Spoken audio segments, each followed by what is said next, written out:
So this seemingly normal lady just locks eyes with me and goes, "Clearance it." And I'm gonna ride, yeah.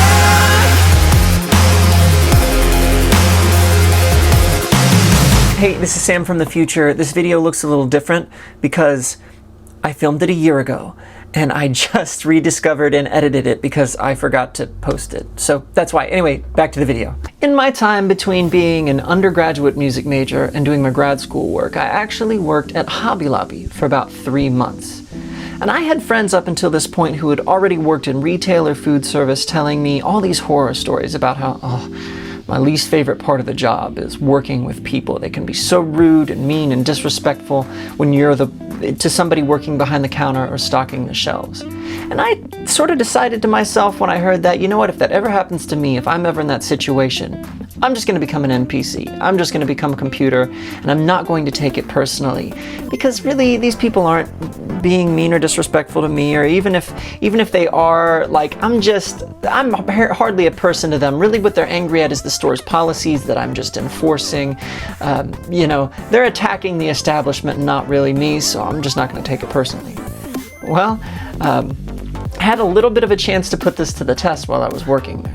So I'm at the register at Hobby Lobby, and this lady comes up with a small piece of merchandise, would have already only been like $1 off the shelf, and it was broken, and she puts it down. That was for a fairy garden. So this piece was very clearly damaged, and she puts it down, and she's like, "Hey, I found this way, can you clearance it?"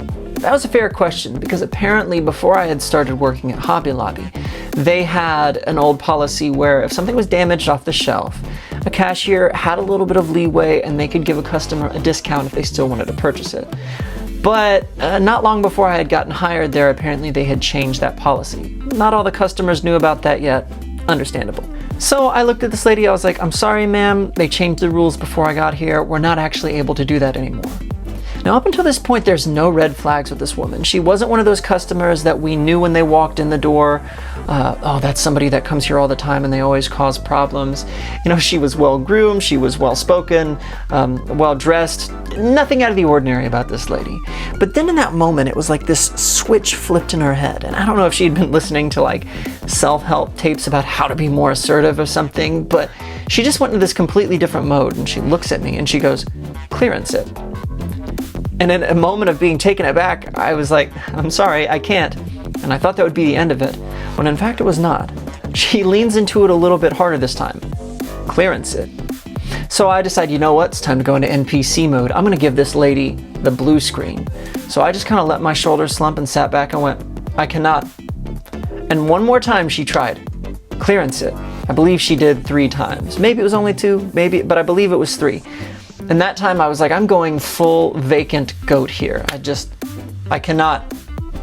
And I just decided, no matter how many times she says this, I cannot. I'm stuck on default. Well, she gave up after that. She's like, okay, whatever. She paid for her stuff, went on about her merry day. Did not ruin my day. I didn't carry that home with me. I forgive this lady. I'm not holding it against her. But that little story God has used to bring back up to me in times when there was stuff that was so much easier for me to take personally. See, when I was working at that store, it was easy for me to not take it personally because it wasn't personal to me. I was working for somebody else. This wasn't my brand. This wasn't my art. This wasn't my store. But I have had situations where, and I've forgiven all these people, I'm not holding it against them, but I've really had to deal with hurt and rejection and feeling serially let down and disappointed before in the past. And the people, who were on the other end of that situation, a lot of the times they didn't even know they were doing it. Or if they did, that's a character issue they're going to have to deal with, or their standards were just different than mine. But I knew I had to forgive, and I knew I had to move on. But it still felt really personal, whether it was a letdown or whether it was an attack or a criticism lobbied at me or my art or my music, anything of that nature. And so I got to where this happened to me enough, this kind of thing happened to me enough times in life where I felt really disappointed, really guarded, really ready to just be hurt or let down at any given time with any given person. And the Lord started bringing this little story up to me again. One, we've got to learn to trust people and know that they're not always going to do things perfectly. That's a part of growing up and just working with humans and, being part of a team.